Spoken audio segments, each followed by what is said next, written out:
grand dialogue. Sigeka Foba. Edouani wa Makaran. Le grand dialogue, l'émission de débat du studio Tamani sur votre radio. Chenibero. Halud Mauni. Cheniberi. Sigeka Foba. Le grand dialogue. Le grand dialogue.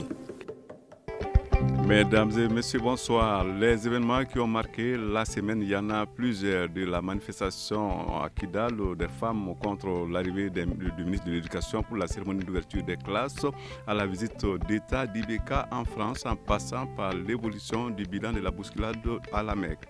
Il y a donc un autre événement, c'est la 5e visite de Souleymane Baldo, l'expert indépendant de l'ONU.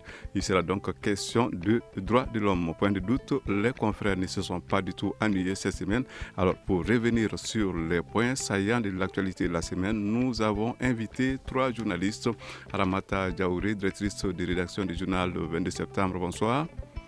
Mamadou Fofana de l'Indépendant, bonsoir Mamadou. Bonsoir. Et Bandjoku Dante, journaliste, on sait par ailleurs qu'il est le président de l'URTEL. Lui, il sera au téléphone. Cette émission vous est présentée par Seydou Fomba. Mesdames et messieurs, bienvenue. Studio Tamani. À la une de l'actualité cette semaine, la visite d'État d'Ibrahim Boubacar Keïta en France. On dit de cette visite d'État qu'elle est la toute première d'un chef d'État de l'Afrique subsaharienne depuis l'avènement de François Hollande au pouvoir. Première question, que vaut un tel honneur au chef de l'État malien? Est-ce le début d'une nouvelle ère dans les relations entre Bamako et Paris? Je pose la question à Madou Fofana de l'Indépendant. Merci beaucoup.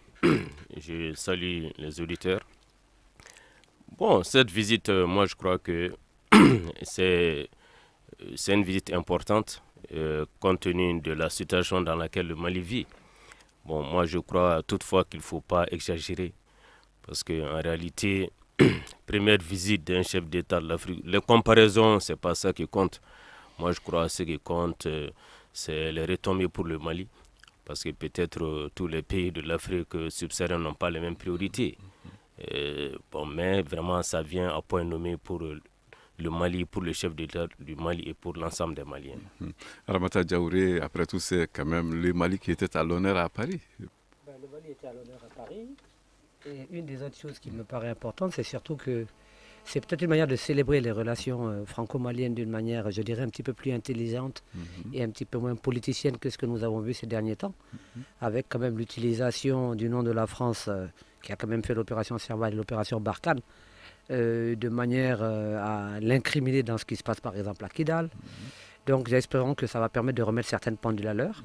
Il y a eu pas mal d'annonces. On va voir si ce sont des annonces qui portent sur des choses déjà actées ou si c'est vraiment des choses qui vont porter sur du nouveau. On attend de voir la suite. Et Bandjoku Dante, journaliste, je le disais, il est par ailleurs le président de l'URTEL. Monsieur Dante, dites, cette visite, elle a quand même bien son importance, non? Cette visite d'État d'Ibeka en France? C'est une visite très importante. Permettez-moi de dire bonjour à mes 2 confrères qui sont avec vous dans le studio. En réalité, on peut considérer la visite comme étant une visite importante. Mais en tant qu'historien de formation aussi, 55 ans après, l'on s'interroge sur l'organisation d'une visite d'État 55 ans après. On peut comprendre que sous la Première République, les relations entre le président Modibo et la France, même si elles n'étaient pas de bonnes relations, elles n'étaient pas non plus mauvaises comme ce que c'est ça. Bon, Moussa, peut-être un dictateur, d'accord, mais sous l'ère démocratique, pendant les 10 ans du Mali qui s'est battu pour la démocratie, le Mali n'a pas bénéficié d'une visite d'État. Subitement, aujourd'hui, l'on s'interroge. Vous voulez dire qu'il y a peut-être des arrière-pensées, non? Bon, moi je pense que la démocratie malienne n'a pas commencé aujourd'hui. À un moment donné, le Mali a été chanté par tout le monde pour avoir été un très bon élève de la démocratie. On disait qu'on était même exemplaire, oui.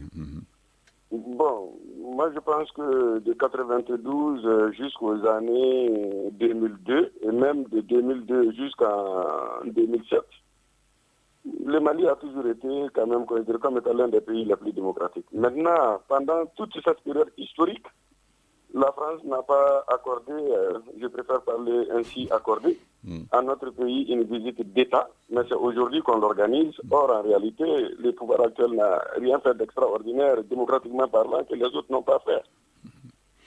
Autre question à présent. Et si l'on vous demandait de dresser un bilan de cette visite Mamadou Fofana de l'Indépendant? Bon, je crois que le bilan, c'est peut-être aux autorités de faire. Bon, moi, Vous avez entendu des chiffres quand même? Oui, j'ai entendu des chiffres. Bon, je crois que c'est un bilan positif parce qu'en réalité, l'argent que les bailleurs, les partenaires nous donnent, ce n'est pas notre argent, donc c'est un appui. Si le président Ibeka a pu engranger un tel montant, on parle de 3 milliards d'euros. Bon, j'attends d'avoir des chiffres en CFA, peut-être vous les avez.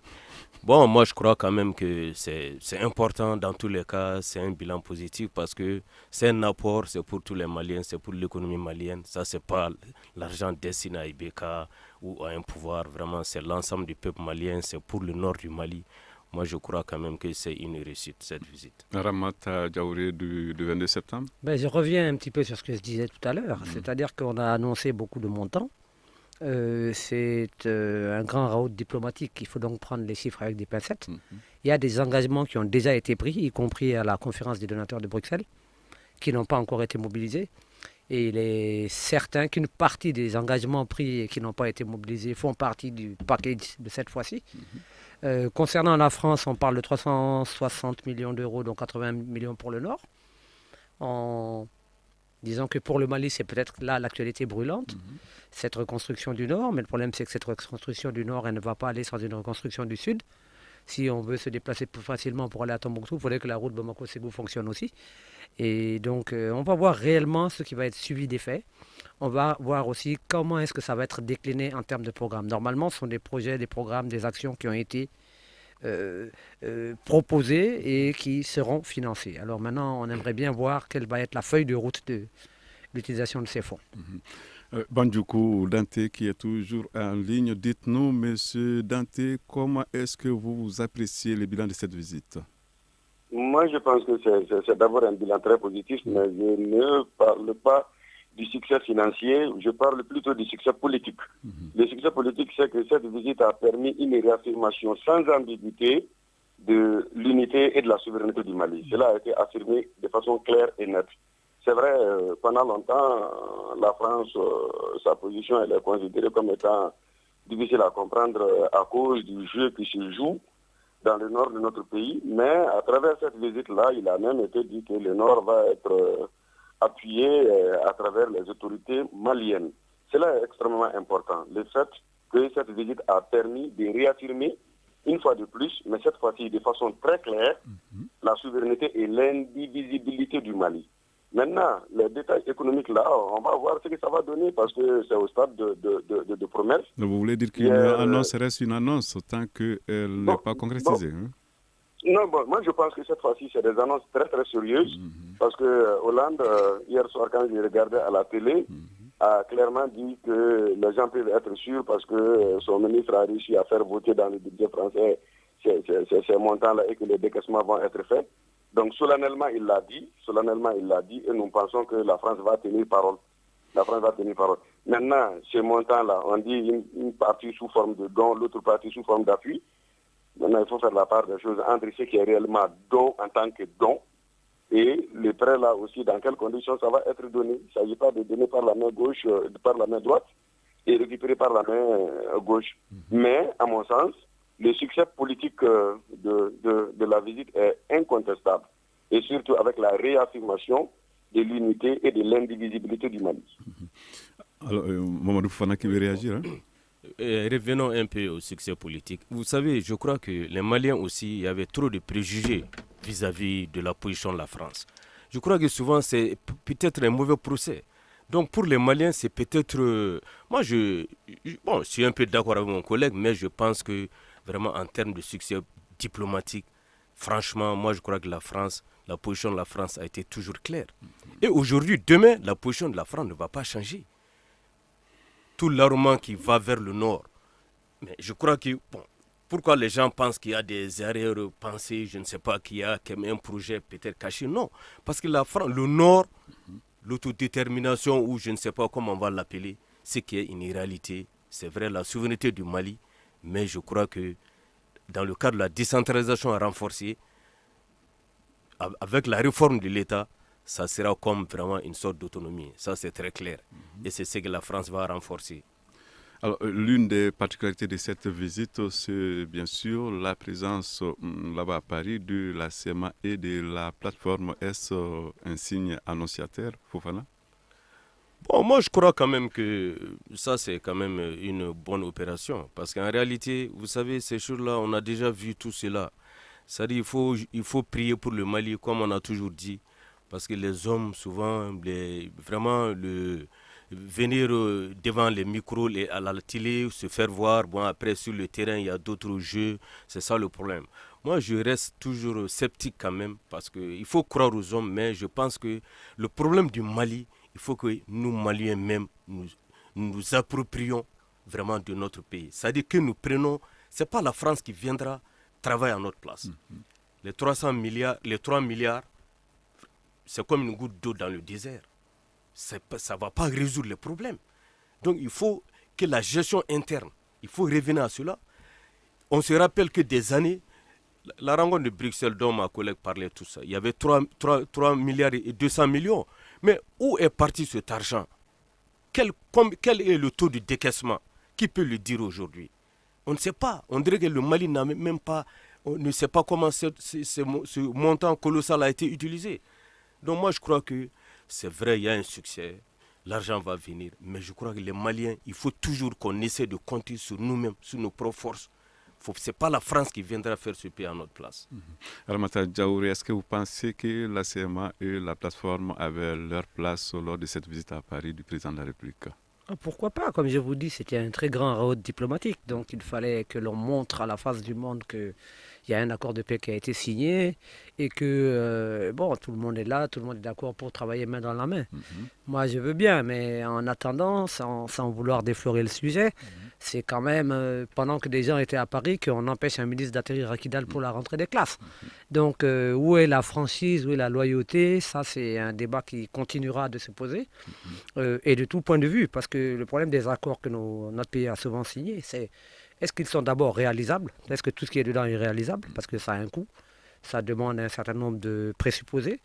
Et le gros problème, c'est que est-ce que tout le monde est fair-play dans la mise en œuvre de cet accord-là? Donc là, on va paraître devant le monde, on va en dîner d'État à l'Élysée, très bien. Mais maintenant, de retour à Bamako, on va voir comment les choses vont se passer.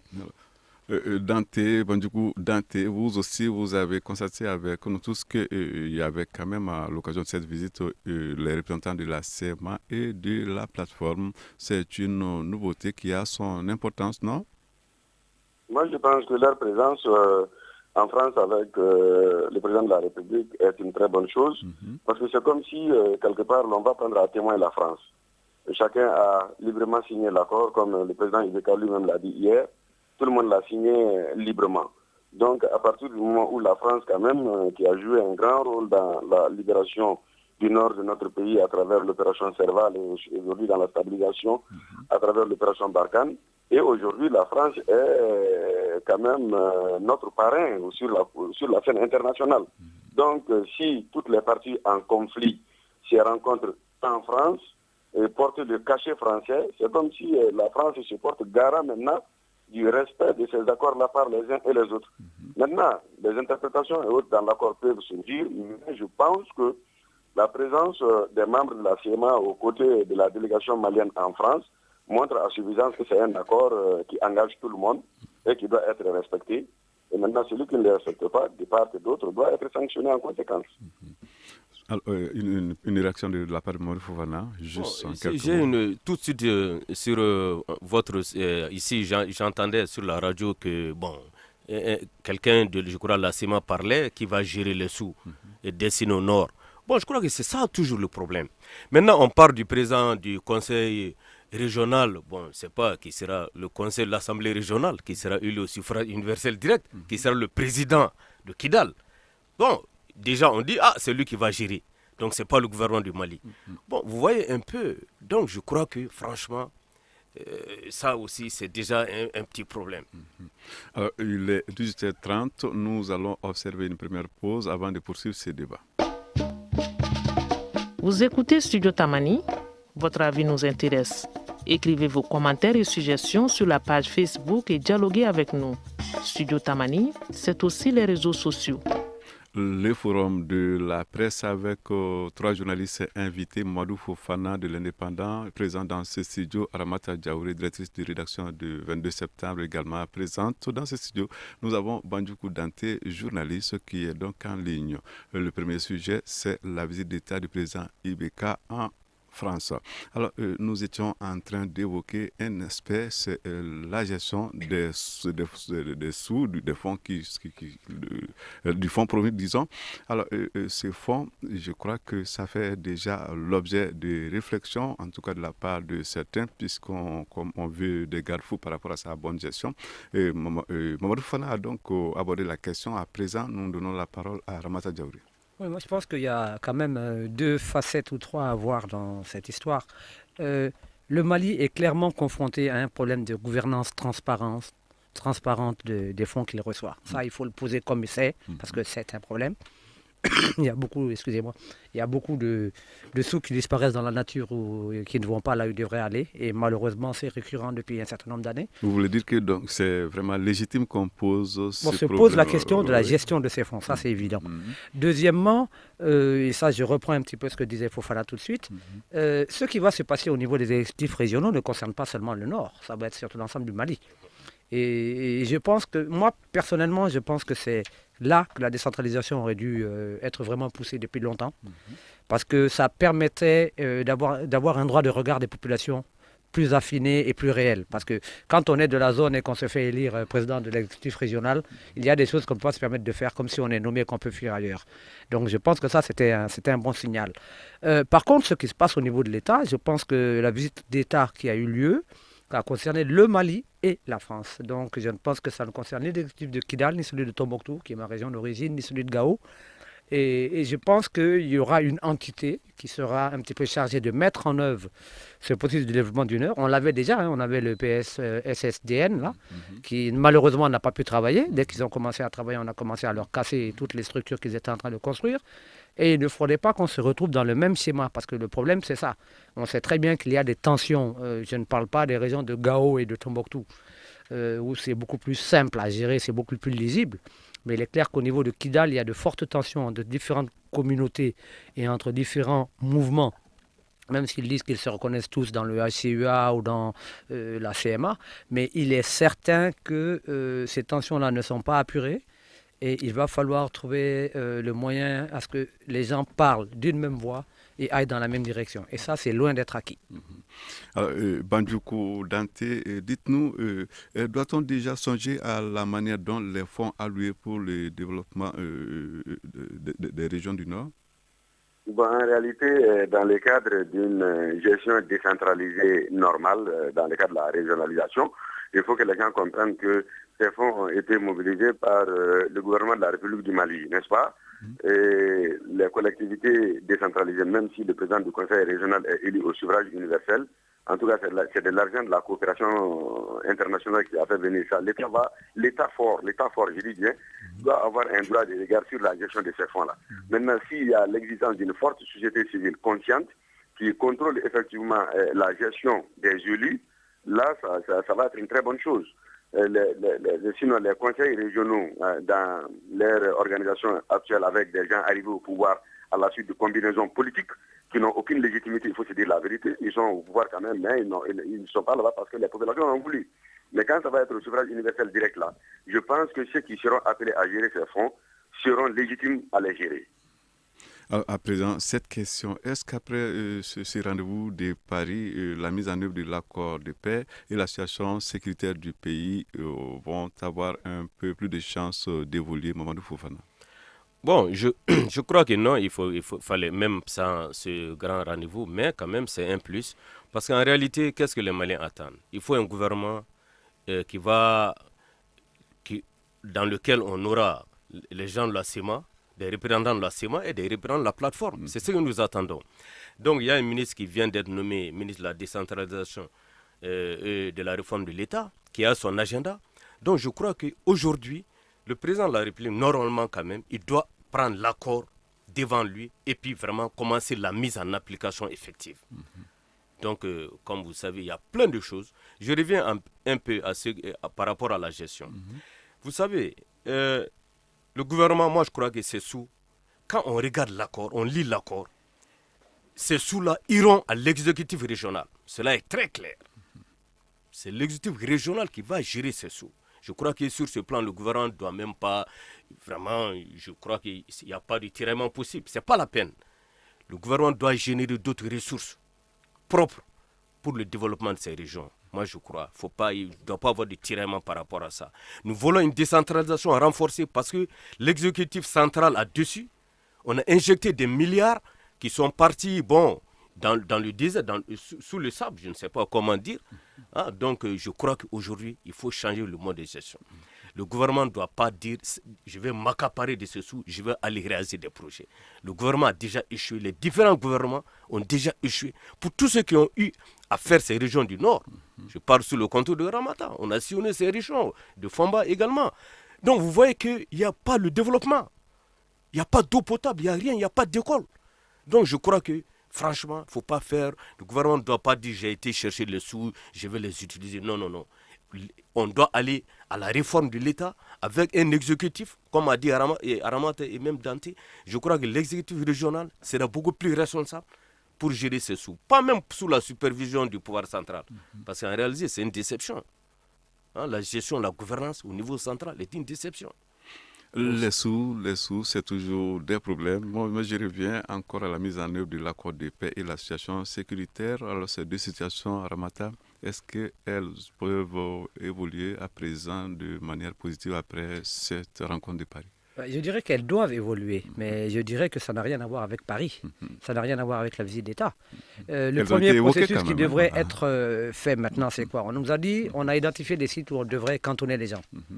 On ne pourra pas parler de sécurité au nord du Mali quand on ne va pas désarmer et cantonner les gens. Mais ces questions pouvaient être évoquées à Paris, non? Elles pouvaient être évoquées, mais le problème c'est que sur le terrain ça va se passer. Et ça, on n'a pas même le début du commencement de ça. Ces sujets n'ont pas été évoqués à Paris. Voilà, jusqu'à présent, même si ça a été évoqué, quel que soit Alpha, c'est ici que ça se passe. Et ça, c'est un travail qui dépend de la MINUSMA. C'est la communauté internationale aussi, mais c'est la MINUSMA, les groupes armés, différents. Et on sait très bien qu'il y a des tiraillements même en différents groupes armés qui estiment qu'ils n'ont pas été représentés ou qui ne sont pas représentés, que chacun se dit que c'est peut-être le veau d'or qui est en train d'arriver parce que peut-être qu'on va donner des sous à des gens, ou on va les installer ceci, on va les aider à avoir des activités génératrices de revenus, à se réinsérer dans la vie active. Et ça, c'est très problématique. Et malheureusement, parlant de mauvaise gouvernance, de corruption et de mauvaises pratiques, on a déjà vu, même dans la région de Sikasso, des gens qu'on a fait payer pour les embarquer, pour aller se faire enregistrer comme combattants de telle ou telle force dans le nord du Mali. Donc ça, vraiment, c'est à vraiment prendre avec des pincettes. Et malheureusement, il faut que tout le monde soit conscient que tant qu'il n'y aura pas de DDR, il n'y aura aucune sécurité au nord. Et Banjoku Dante, qui est donc au téléphone, a envie de réagir. Bon, moi je pense que normalement, quand l'accord est signé, l'accord prévoit tout ça, la situation sécuritaire doit s'améliorer. La visite en France a cet avantage-là aussi, c'est ce que je disais. C'est comme si on apportait le cachet moral de la France par rapport au respect de ces accords-là. Donc, ceux qui ont aujourd'hui les armes à main, et c'est dans le cadre de la déconcentration, c'est eux aussi, s'ils ont montré leur capacité à manier les armes, ils doivent montrer maintenant leur intelligence et leur capacité à gérer les fonds pour le développement de leur localité. Donc je pense que normalement, les combats doivent cesser, la guerre doit cesser, les uns et les autres maintenant doivent penser à comment gérer et les ressources internationales et les ressources locales à mettre à la disposition des différentes régions du pays pour leur développement. Le problème, c'est que les combats entre groupes armés ont déjà cessé. Ce n'est pas là l'actualité. L'actualité, c'est le terrorisme qui est là, qui est beaucoup. Chaque jour, même tout de suite, votre radio vient d'annoncer qu'il y a eu un enlèvement, un soldat qui a disparu des choses, un poste qui a été attaqué. Donc chaque jour, le Nord est confronté. On enlève des chefs de village, on attaque des postes, on fait des embuscades. C'est ça le problème. Donc l'État, il faut un État fort. Il faut que l'armée malienne et les services de sécurité se renforcent Ça, je crois que ça ne va pas venir comme par enchantement. Ça, c'est clair. Les 4 millions d'euros que la France va consacrer à la sécurité. La réforme de la sécurité. Mais non, mais ça, quand même, c'est une goutte d'eau. Non. Vraiment, moi, je vais dire une chose. Il faut changer la gouvernance. Le problème, nos forces armées doivent être dotées. Au lieu que les 4x4, les V8 circulent dans les départements ministériels, vraiment, on a besoin que ces engins-là, d'ajuster des engins militaires, de donner à nos forces de l'ordre pour qu'ils soient opérationnels, à lutter contre le terrorisme. C'est ça, le terrorisme, qui est là au nord maintenant. Ce n'est pas la guerre entre. Le mot guerre, là, vraiment, on a fini. C'est le terrorisme. Donc, il faut lutter. C'est plus difficile de lutter contre le terrorisme. À présent, une question assez, pas forcément agréable quand même. L'affaire Tommy, le chef de l'État l'a lui-même évoqué à Paris. Il a déclaré qu'il n'y avait aucune relation, d'affaires disons, entre lui et l'homme d'affaires français. Ibeka est-il à présent blanchi Ramata Diaouré? Je n'utiliserai pas ce terme. Pour avoir bien suivi ce dossier et pour avoir vu ce qui s'est passé au Gabon, aux États-Unis et dans d'autres pays du monde, je ne dirais pas que quelqu'un est blanchi ou noirci dans cette histoire. Le président de la République a fait sa déclaration. Mais est-ce à présent une histoire oubliée? En disant, non, je ne pense pas que c'est oublié. Tommy est en justice en France. Il se trouve qu'il a des sociétés qui opèrent en Afrique, au Gabon et ailleurs, dont certains membres se sont retrouvés quand même dans le circuit quand même de l'achat de notre avion présidentiel, que le chef de l'État n'ait pas lui-même eu à mener des affaires avec le monsieur ou à tirer bénéfice de ses affaires, je veux bien le croire, mais dire que l'affaire Tommy est enterrée, peut-être le lien Ibeka-Tommy de lui, il dit, c'est un ami, je n'ai jamais eu de relation d'affaires avec lui. Très bien, on prend ce qu'il dit comme il l'a dit, mais l'affaire Tommy, elle va continuer. Et je pense qu'il y aura d'autres révélations. Bandjougou Dante, dites-nous, est-ce que vous pensez que cette affaire va refaire surface après cette visite? C'est avec le cœur serré que j'entends souvent des histoires de ce genre, parce que le Mali, dans notre culture, on n'a pas l'habitude d'impliquer ou d'accuser nos chefs, surtout le premier responsable du Mali, dans des histoires comme ça. Et ce que je déplore, c'est surtout la gestion de cette affaire-là par le président de la République. Je l'ai dit ouvertement, chaque fois qu'on lui a posé des questions sur ça, il s'est mis à donner des explications qui, à mon sens, sont souvent sans fondement. Je crois que parfois, il doit arrêter de parler par rapport à des situations comme ça, et quand il est interpellé, son amitié avec Tommy reste son amitié, mais l'important c'est que cette amitié avec Tommy, qu'il soit bon, mauvais, franchement mauvais, n'impacte pas sur la vie publique du Mali. Chacun a son passé, chacun a ses amis, chacun a ses relations, mais aujourd'hui il est le président de la République du Mali. Donc selon vous, la priorité c'est la gestion du pays? Franchement, chaque fois qu'il a donné des explications, c'est des explications qui me dérangent un peu, pour la bonne et simple raison qu'un chef d'État ne doit pas aller à donner des détails qui, à mon sens, sont sans importance. Tommy, c'est son ami, point, ça s'arrête là. Et Tommy ne gère pas le Mali. Les Maliens ont choisi Ibeka pour gérer le Mali. Ils n'ont pas choisi Tommy. Maintenant, s'il a ses amis qui avec Tommy, là, c'est des relations personnelles, mais il ne faut pas essayer chaque fois d'impliquer Tommy. Nous n'avons pas cette culture-là. Qu'on enlève le nom de Tommy, vraiment dans les affaires maliennes, et que ça reste dans les affaires de Ibeka en tant qu'Ibeka. Mamadou Fofana de l'Indépendant. Bon, vous savez, moi quand même, bon, je respecte la position de mon confrère, mais franchement, je ne partage pas. Vous savez, moi je crois que quand on parle Ibeka, bon, c'est notre président, on a le plus grand respect envers lui. Mais l'affaire Tommy, moi je crois qu'il y a un sursis. C'est-à-dire, vous savez, le président il est en France, on ne veut pas quand même... on ne va pas trop venir sur ce sujet. Mais l'affaire Tommy, comme a dit ma consoeur, l'affaire Tommy sera d'actualité tant que le jugement ne sera pas effectif. Parce que n'oubliez pas qu'un ministre malien avait été convoqué en Nanterre. Donc je crois qu'il y a certaines personnalités même qui ont peur d'aller fouler le sol français au risque d'être inculpés. Donc moi je crois que non, ce que lui dit, la gouvernance, l'avion présidentiel, acquis dans des conditions douteuses, franchement, le Malien a besoin de s'interroger. C'est pas, si Ibeka n'était pas président de la République, on n'allait pas en parler. C'est parce que, évidemment, qu'il est le président de la République qu'on parle de l'affaire Tommy. Sinon, si Ibeka était vraiment simple citoyen, il peut faire ses relations avec Tommy. Mais si ces relations sont des relations douteuses, qui compromettent la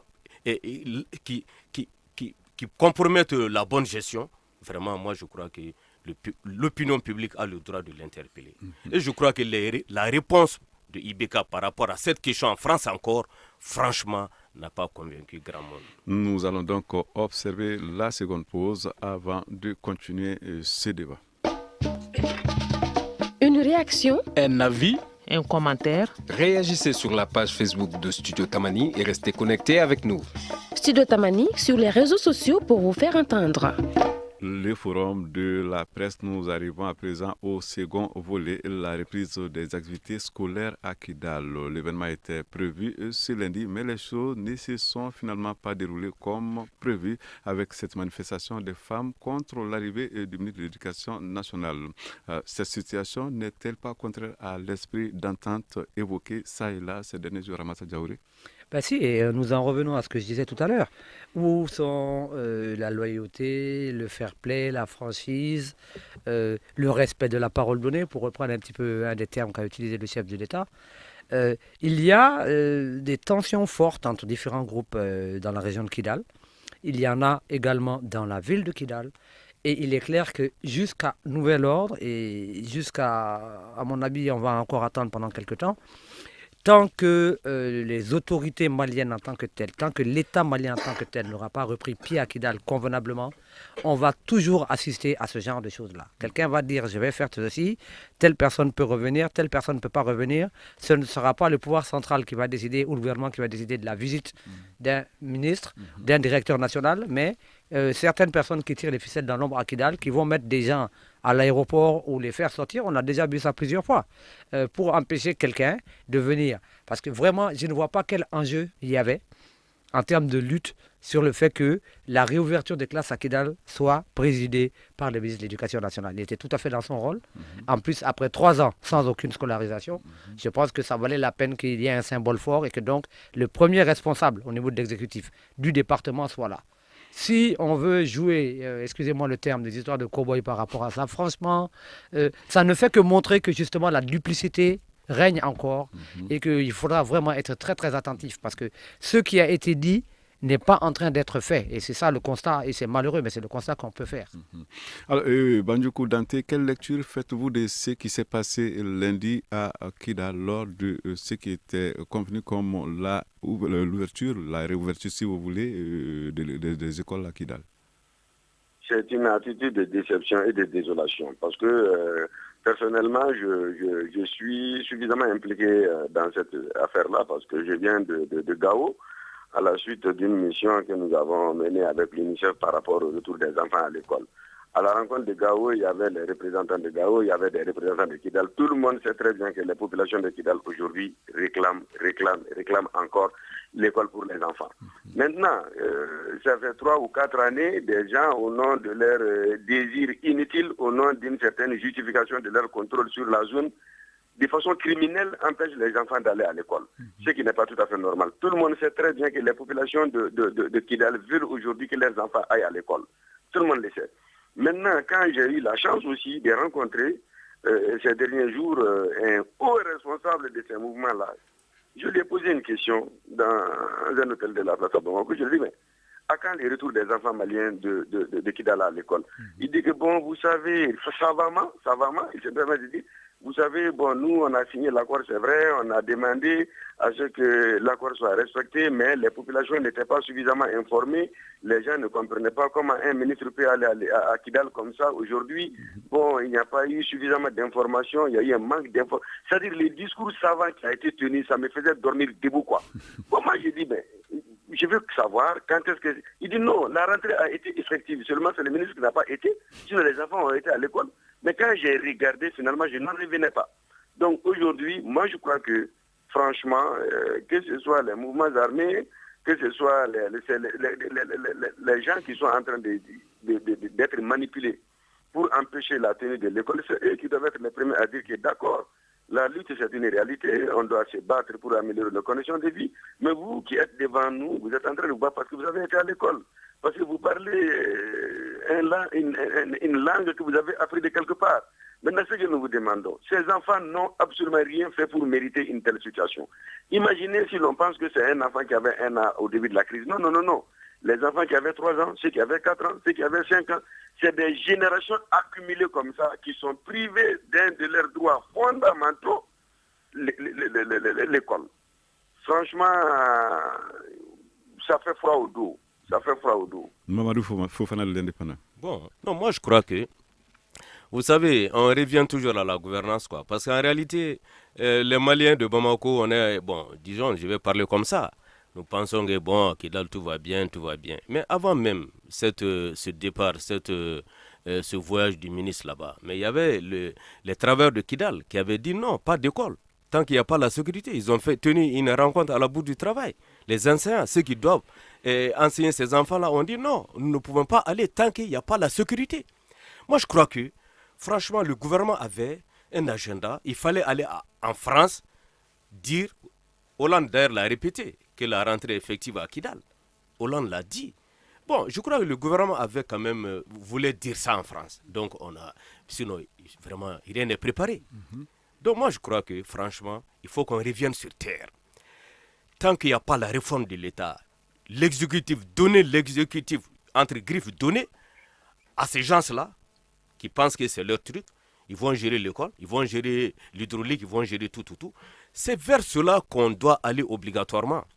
Tant qu'il n'y aura pas les élections, qu'il y ait un exécutif composé de ces gens-là, qu'ils gèrent leurs propres affaires, il n'y aura pas d'école, il n'y aura rien. Tout ce qu'on raconte, franchement, moi je crois que sur le terrain, peut-être il n'y a rien. Et on a même vu une mission qui partait, qui a été attaquée. Par qui? Il y a eu 6 civils qui sont morts. Donc vraiment, moi je crois que franchement, il faut aller au rythme normal. Il ne faut pas faire, je ne sais pas, de la désinformation. Et c'est vraiment, il faut voir la réalité. On a trop menti dans ce pays. Il faut obligatoirement qu'on revienne sur terre. Comment gérer le pays? Si ceux-ci-là, ceux qu'on critique bonne foi, mauvaise foi, ils veulent gérer leur localité. Aujourd'hui, les Maliens pensent que pour la paix, franchement, allons-y à cette décentralisation. Tant que ceux-ci ne seront pas dans les bureaux là-bas, moi, je doute que le gouverneur de Kidal, nommé par le gouvernement, puisse aller procéder à l'ouverture normale des écoles. Juste 2 mots, Ramata. Moi, je voulais juste ajouter 2 choses. Il est clair que le retour de l'État à Kidal, il est loin d'être acté. Ça, c'est un. Et malheureusement, la situation sécuritaire, elle se dégrade même à Gao. Il y a un véhicule d'Arted, qui est une ONG, qui a été enlevé en pleine ville et en plein midi. Heureusement, le chauffeur et puis la personne qui travaillait ont pu s'extraire du véhicule. Les 2 types à moto sont venus les attaquer, sont partis avec le 4x4. Et il y a un deuxième problème, et quand on parle de gouvernance, c'est ça, c'est l'État-force, c'est quoi? L'État-force, c'est aujourd'hui une directrice régionale de la promotion de la femme de Gao qui a été mutée. Sa remplaçante est déjà arrivée à Gao et on refuse de faire une passation. Ça, c'est quel respect de l'État, c'est quel respect de la fonction publique, c'est quel respect de l'administration. Et ça, c'est... Donc, vous voyez, quand vous avez ce système, ce mode de fonctionnement dans un pays, il est encore plus flagrant justement dans des zones de non-droit comme est devenu Kidal aujourd'hui. Parce que Kidal est aujourd'hui une zone de non-droit pour l'État malien.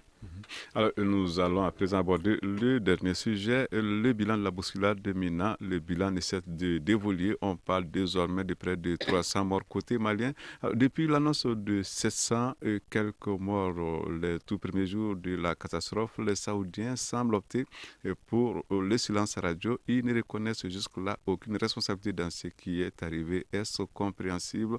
Je pose la question à Bandjougou Dante. Bon, vous savez, la question que vous évoquez est une question très sensible. Moi, je crois que c'est toutes ces morts-là. Maintenant, la question que vous posez, s'agit-il de situer les responsabilités par rapport à cette bousculade ou bien par rapport au nombre? J'aimerais que vous ayez de recadrer un petit peu la question. Je crois qu'elle est bien précise. Le bilan, aujourd'hui, on l'évalue lorsqu'on recense les morts d'une trentaine de pays à 2000 et quelques. Les Saoudiens avaient parlé de 700. Le bilan chez eux n'évolue pas par rapport aux responsabilités aussi. Il n'y a pas un seul mot qu'on a entendu. Si vous trouvez cela normal. Bon, moi, même si la question est sensible, oui. Oui, vous dites si je trouve ça normal. Je pense que les gens sont dépassés par les événements. Il va falloir attendre un moment pour que la communauté musulmane, je dis bien la communauté musulmane, s'asseye pour voir comment, au besoin, internationaliser l'organisation du Hajj. Maintenant, il est trop tôt maintenant de dire que X est responsable, Y est responsable. Les gens sont allés pour accomplir un devoir sacré. Un des piliers de l'islam. Maintenant, il y a eu des couacs. Et au moment moment opportun, ce que nous attendons des musulmans d'Arabie Saoudite, c'est de dire au moins exactement ce qui s'est passé. Et pourquoi tout ça? Maintenant, par rapport à un accident, le nombre peut augmenter. Peut-être les premiers chiffres qu'ils ont donnés, ils ont eux-mêmes été dépassés par les chiffres et par les événements. Mais je crois qu'il est déjà trop tôt, franchement, pour dire quoi que ce soit. C'est compris ce que vous dites, oui. Voilà. C'est compris. Alors, nous demandons donc à Mamadou Fofana de l'Indépendant de nous dire son avis sur cette question qui est quand même assez sensible. Hein. Bon, je crois que, vous savez, il y a plusieurs pays ont perdu des pèlerins. Donc moi, je crois que le nombre, les Maliens, bon, on parle de 300. Bon, officiellement, les agences parlent de 272. Bon, je crois on va aller à 300 où vraiment tous ceux qui ne sont pas revenus, malheureusement, certainement sont morts. Bon, maintenant, situer les responsabilités, déjà, il y a certains pays qui ont accusé l'Arabie Saoudite, comme l'Iran. Bon, d'après certaines sources, l'Arabie Saoudite aussi aurait dénoncé le comportement de certains pèlerins. D'Afrique, bon, c'est pas malien ou africain, disons africain. Iranien également, oui. Bon, moi je crois que, franchement, nous sommes dans un truc, comme a dit mon confrère, vraiment c'est sensible. Moi je crois que il faut, en tant que musulmans, nous disons que c'est un fait de Dieu. Parce que qu'on dise un tel a fait ça, c'est un prince qui arrivait avec sa délégation, ou bien les Africains sont sortis avant leur indiqué. Bon, franchement, moi, je crois qu'aujourd'hui... Mais je pense que le plus important, c'est de tirer les enseignements pour les pèlerinages à venir. Non, ça, je suis tout à fait d'accord. Parce que ce n'est pas la première fois, d'ailleurs, qu'il y a des morts là-bas. Bon, moi, je crois qu'il faut reconnaître que de part et d'autre, parce qu'en réalité, ce n'est pas facile.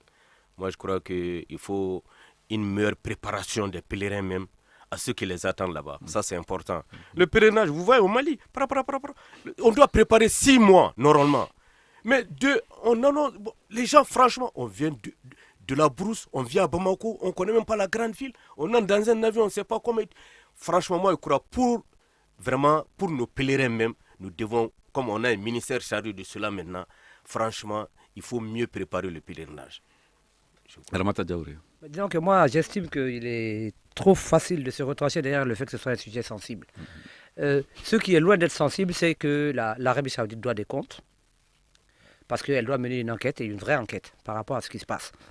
Et elle doit d'autant plus le mener que c'est quand même une forte source de devises que ce pèlerinage, et que malheureusement, on voit tous les ans, le nombre des pèlerins augmente. Et les infrastructures en charge de l'accueil ne sont peut-être pas adaptées à ce nouveau monde, à ce monde qui arrive. Ça, c'est le premier point. Le deuxième point, c'est aussi une source de revenus fabuleuse pour énormément d'entreprises et de sociétés dans les pays de départ des pèlerins.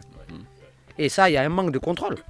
Et la preuve, dans un état comme le Mali aujourd'hui, on nous a officiellement donné des chiffres, mais c'est les agences de voyage qui font qu'aujourd'hui, nous commençons à avoir une idée réelle de ce qui s'est réellement passé.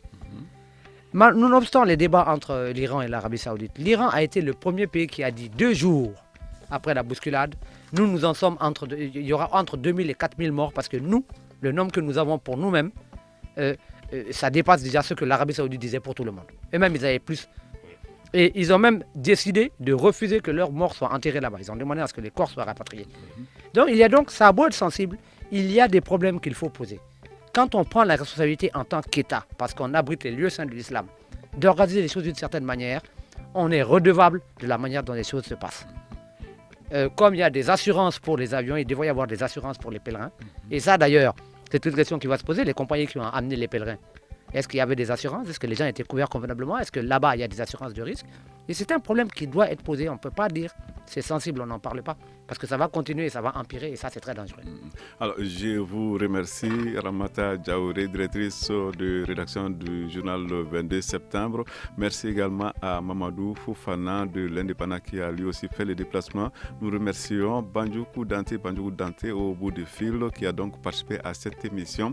Alors, je rappelle que le forum de la presse a été réalisé par Ayou Basso. L'émission a été mise en onde par Seydou Mbou. À la régie vidéo, il y avait Peting Diara, présentation Seydou Fomba. On se retrouve vendredi prochain pour un autre forum de la presse. Merci, au revoir.